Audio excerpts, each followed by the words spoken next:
Alright, so today we're looking at section 5.5, which is dealing with inequalities in one triangle. Now first off, what is an inequality? Most commonly we see inequalities as greater than or equal to, or less than or equal to. Typically we will compare different numbers, so I could say 2 is less than or equal to x, or I could say 4 is greater than 1. That's typically what we look at when we look at inequalities, but really all inequality is just comparing two different quantities. So we can use inequalities in triangles, and all I'm doing is comparing two different things. In this case, we'll say sides and angles. So to start with, let's say that I have some information that gives me the longest side of a triangle. Well, the longest side of a triangle is always going to be opposite the largest angle. And vice versa, if I have information in a triangle that gives me a largest angle, the biggest angle, that's going to be opposite the longest side. I could look at the flip side of this and say, well, if I have the shortest side of a triangle, that will be opposite. You can draw an angle to the opposite angle, or draw an arrow to the opposite angle. That will be opposite the smallest angle. Or if I have information about the smallest angle in a triangle, that is going to be opposite the shortest side. So that's the relationship between the sides and their opposite angles, and knowing if you have the longest one, it's going to be opposite the largest angle, or if I have the smallest angle, that's going to be opposite the shortest side. So this gives us two theorems, which summarizes this concept. And our first theorem states that if one side of a triangle is longer than another side, then the angle opposite the longer side is larger than the angle opposite the shorter side.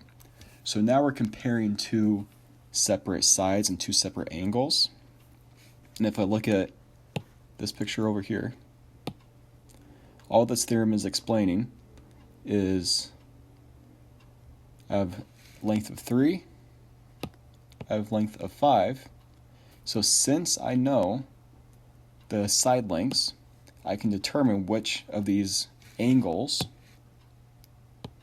this angle right here or this angle right here, I can determine which is the bigger angle. So since segment BC, side BC, is the longer side, that means, just like what we talked about over here, that means angle A is going to be the bigger angle, since it's opposite the longer side. I could also determine which is the smaller angle if you want to look at it that way. Since this is the shorter side that is opposite this angle, that means angle C is going to be the smaller angle. Now our second theorem is talking about if I know angle measurements, I can solve for longer sides. So this states if one angle of a triangle is larger than another angle, then the side opposite the larger angle is longer than the side opposite the smaller angle. So the idea here is that now I'm going to start with angle measurements, and I can determine which side is longer or which side is shorter. So let's look at angle D. It's 60 degrees. Angle E is 40 degrees. So since 60 is greater than 40, I go opposite angle D. And what that means is that side FE, or side EF, is going to be longer than side DF. So since angle D is the greater angle, we go to the opposite side, that's going to be longer than the other side DF. Since 40 degrees is less than 60 degrees, I could work the opposite way and say that segment DF is going to be the shorter side. So I can use this information to determine smallest to largest sides and smallest to largest angles. And question 1 here says, write the angles in order from smallest to largest. So notice I'm given the side length of the triangles, but I can still classify angles smallest to largest from the side lengths. So let's look for the smallest one. Well, I have 24, 27, and 36 side lengths. Which is of those that are the smallest? 24 is the smallest. So whichever angle is opposite side ST, that is going to be my smallest angle. So going from small to big, or I'll say large, small to large, I'd say angle V is the smallest. Now let's look for our medium side and angle. We'll notice 27s are a middle number, so I go opposite of side TV. That's going to be angle S. So angle S is in the middle, which means angle T is going to be our biggest angle. And that makes sense because it's opposite the longest side. Question 2 is the same process, but now we're going to be looking for the shortest and longest sides when given the angle measurements. So again, let's start with the shortest side, go to the longest side. So let's look for the smallest angle. Our smallest angle is angle H at 52 degrees. So I go opposite that, and that's going to give us our shortest side, which is side JK. Let's say segment JK. Now let's look for the middle, the medium side. We'll look for the middle angle measurement, which is 53, angle J. So I go opposite that, and that gives me side HK is going to be the middle length, which means our longest side is going to be side HJ, segment HJ, and that is because it is opposite the biggest angle. So that's how you classify sides from smallest to largest when given the angle measurements, and that's how you classify angles from smallest to biggest when given the side lengths. Next we have the exterior angle inequality. And all this is saying is that the measure of the exterior angle of a triangle is greater than the measure of either of the two non-adjacent interior angles. So if you remember the exterior angle theorem, it says that the exterior angle, measure of angle 1, is equal to the sum of the remote interior non-adjacent angles. So it'll be equal to the measure of angle A plus the measure of angle B. That's the exterior angles theorem.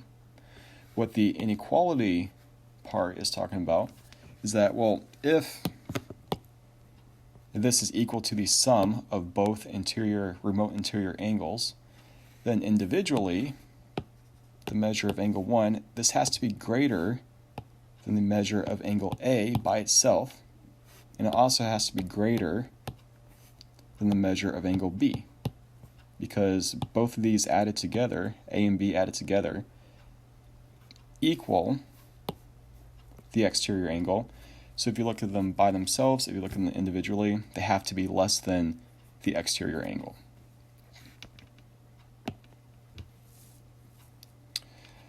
Now let's look at triangle inequality when comparing the side lengths, the relationship between all three sides.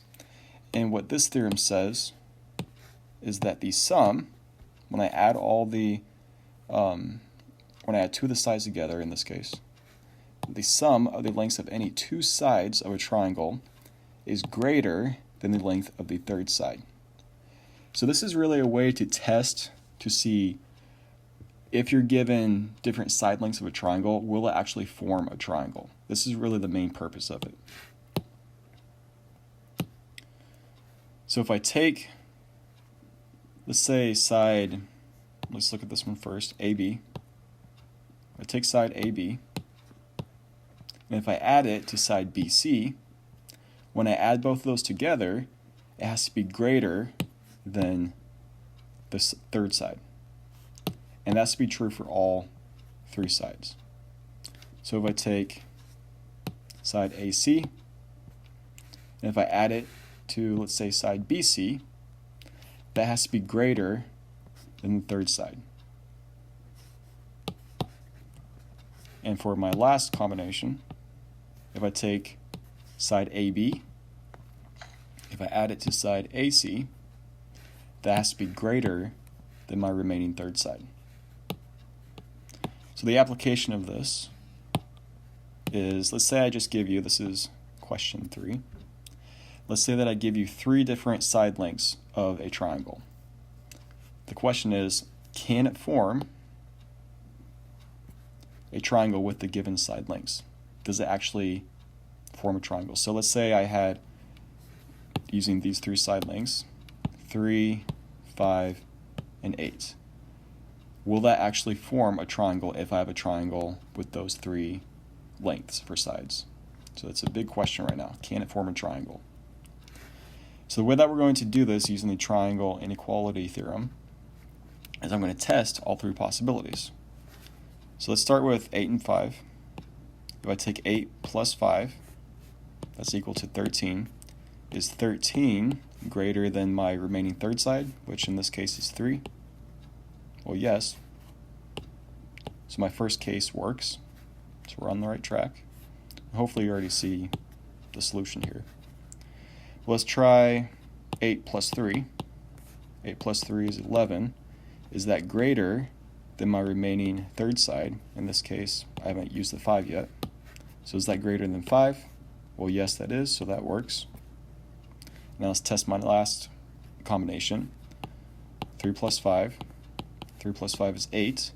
Is 8 greater than the side I haven't used yet, which in this case is 8?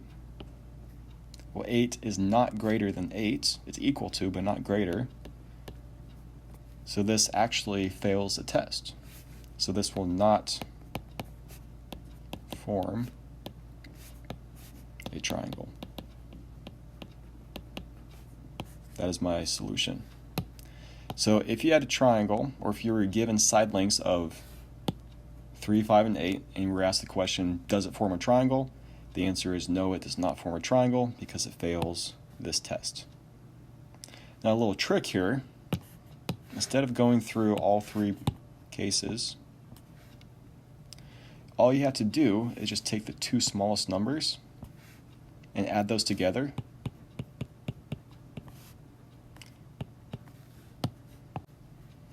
And if the 2 smallest numbers is greater than the longest side of the triangle, so yes, this works. 26 is greater than 21. That's enough information to say yes, it forms a triangle. So you can go through all 3 side lengths.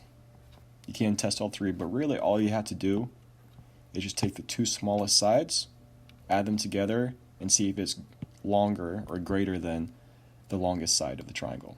So if you do that, then you can determine if 3 sides will form, or 3 lengths will form a triangle. And these are good questions that you'll see on a test or a quiz. I'll give you 3 numbers and say, does it form a triangle? Add the 2 smallest ones together, see if it's greater than the longest side, or greatest number. Now, this is our last part to this, and this is finding side lengths. And the question here states that the lengths of 2 sides of a triangle are 6 centimeters and 11 centimeters. find the range of possible lengths for the third side. So you have two segments, 6 centimeters and 11 centimeters. Now we're saying, what can the range of possibilities be for my third side? Because I can have different lengths. I could have something that's a little bit longer. I could have something a little bit shorter. I could have something in between. But there will be a specific range based off of the triangle inequality theorem. So first, what we're going to do, we're going to let S represent the length of the third side. This is my unknown. I really don't know what this is yet. Then we're going to apply the triangle inequality theorem, which is this right here. So I'm saying that I'm going to add two sides together and it has to be greater than the third side in order to form a triangle. So my first option, since I'm using 6 and 11 centimeters, S is my unknown side. I'm going to say S plus 6 has to be greater than 11. S plus 11 has to be greater than 6. And then 6 plus 11 has to be greater than S. And that's covering all three sides here. All three options. Well, now it's just algebra with inequalities. So what we did here is subtracted 6 to both sides. 11 minus 6 is 5. So S has to be greater than 5. I do it to my next one. Subtract 11 from both sides. It says S has to be greater than negative 5. And I do it again. And I add 6 plus 11 and get 17. And it says 17 has to be greater than S. So what we should see here is that when we combine our inequalities, this is what we get. My unknown third side has to be greater than 5, but it has to be less than 17. So the length of the third side is greater than 5 centimeters and less than 17 centimeters. Now you might be asking yourself, well, what about this right here? Well, we can't have a negative side length. So saying S is greater than negative 5, you can't possibly have a distance between 2 points that's negative, realistically. You can't have a negative distance. So that's why we can get rid of this option right here. And we only combine these two. And that right here would be my solution.